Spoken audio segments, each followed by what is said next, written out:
Ladies and gentlemen, it's championship week. 3 NFL games left on the season. Only the best remain. Kyle, what do you and the missus got lined up in the crock pot over there for this Sunday?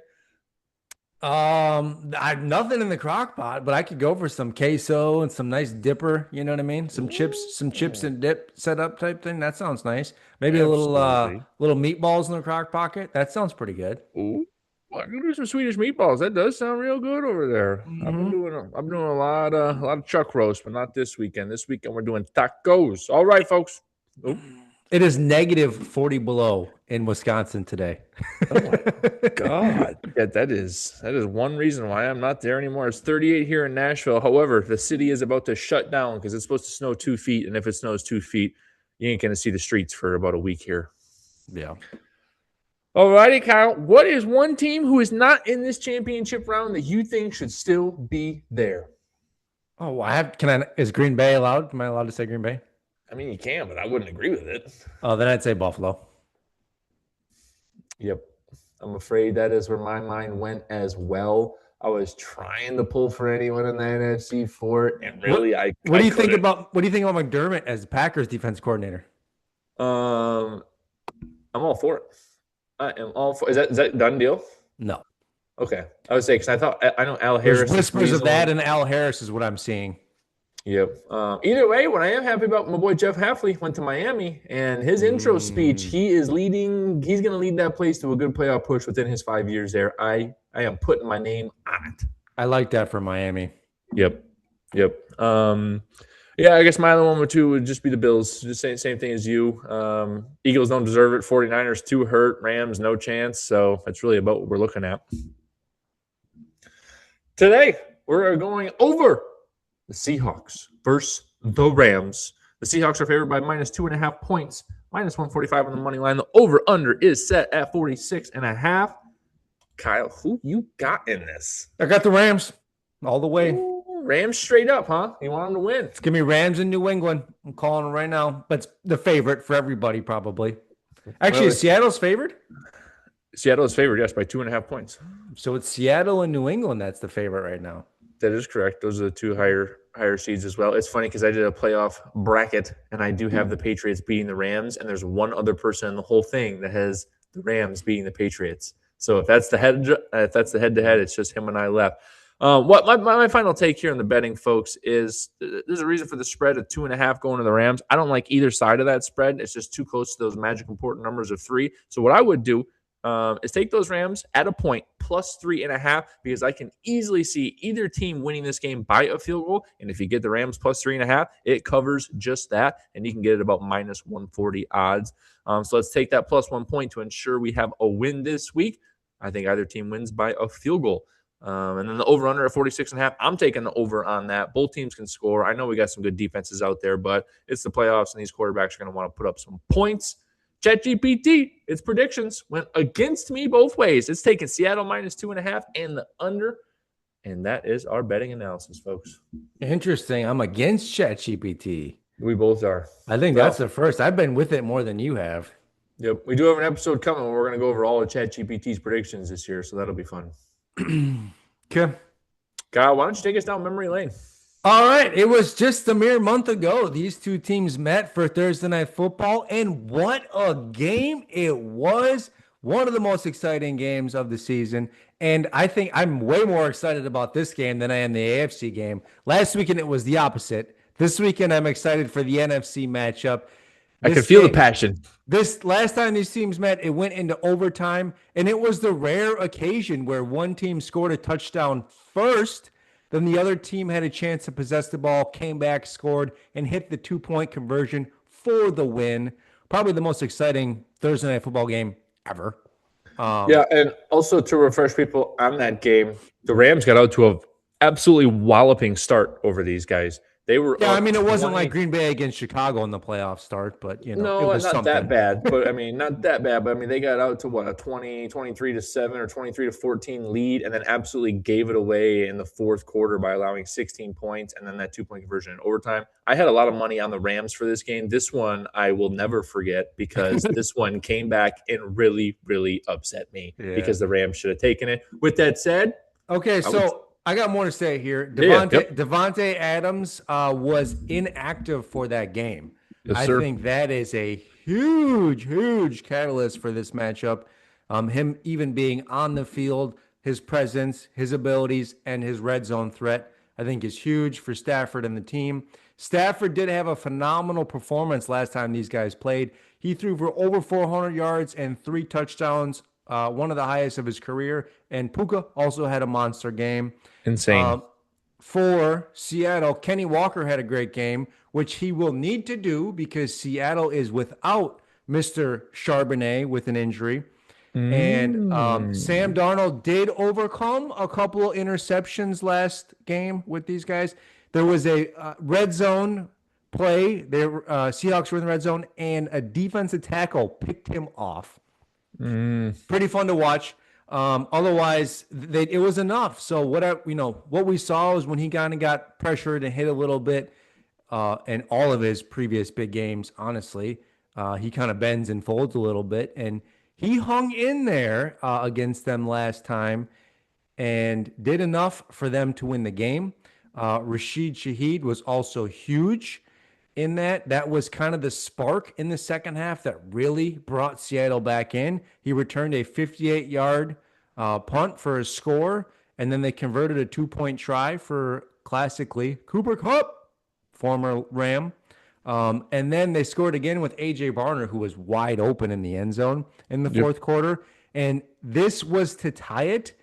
They threw for the 2-point conversion a lateral pass that was initially ruled as incomplete on the field, but because it was lateral, they called it a fumble, and Seattle happened to pick it up in the end zone after the whistle blew, and they gave them the 2-point conversion to tie the game. And then the Rams also missed the go-ahead field goal to make it 33-30, so it went in overtime 30-30. Rams had first possession, marched on the field, threw a touchdown, kicked the point. Then Seattle, second possession, marched down, touchdown, and went for the 2 to win it.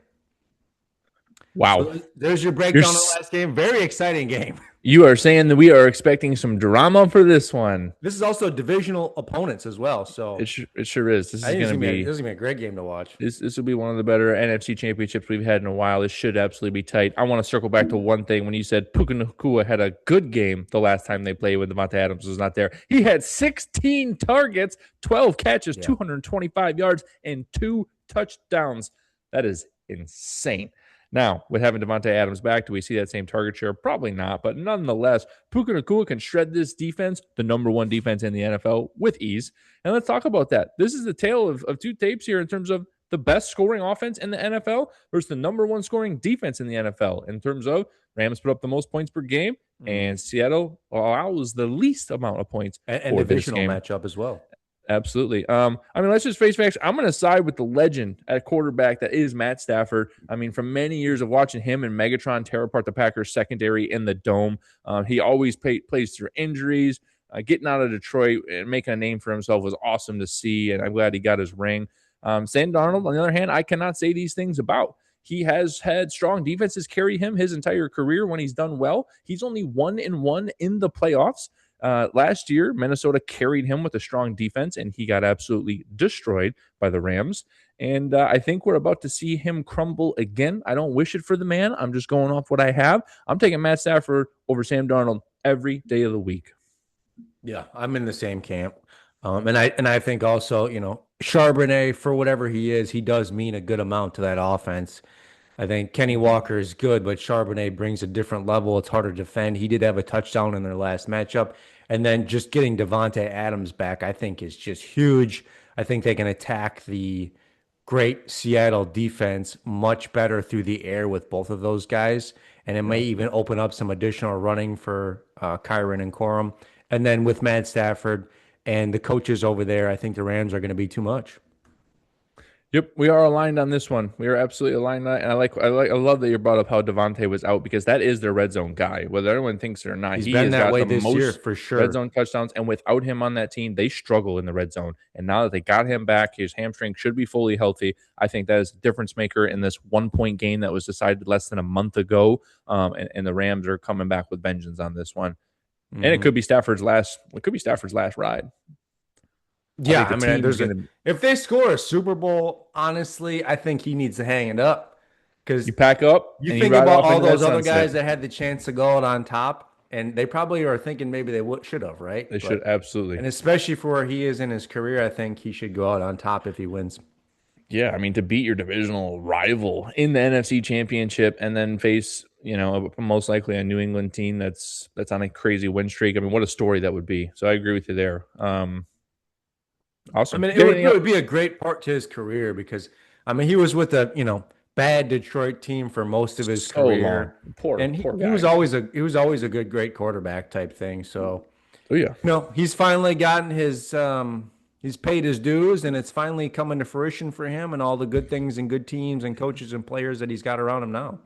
Yeah. And the last thing I guess I didn't talk about, the running game was not pretty the last time the Rams played the Seahawks. So they are going to have to win this game through the air. Last time they played, Kyron Williams had 23 carries for 70 yards. There's a 3 yard per carry average, and Corum had 3.4, so not much better. So these guys, I mean, you give him 37 carries that are running backs and barely eclipsed over 100 yards. Stafford, this is on your shoulders. He knows it. He Yeah. has to ride or die with this one because they are not going to be able to run the ball down these guys' throats. Yeah, I mean, I still think they're gonna need to stick to a good amount of balance between run and pass, even if it's not as effective as they want it to be. I still think Kyron and Corum can bust out a few plays and help move the chains and be involved and even score in red zone. And they're gonna have to see, how are they matching up against the defense? What's it looking like with Devonta Adams? Where do they have opportunities in which ways they can attack? Do you know what I mean? To their strengths. And with both those top receivers, with tight ends, Stafford, two good running backs, it opens up a little more offense for them, in my opinion.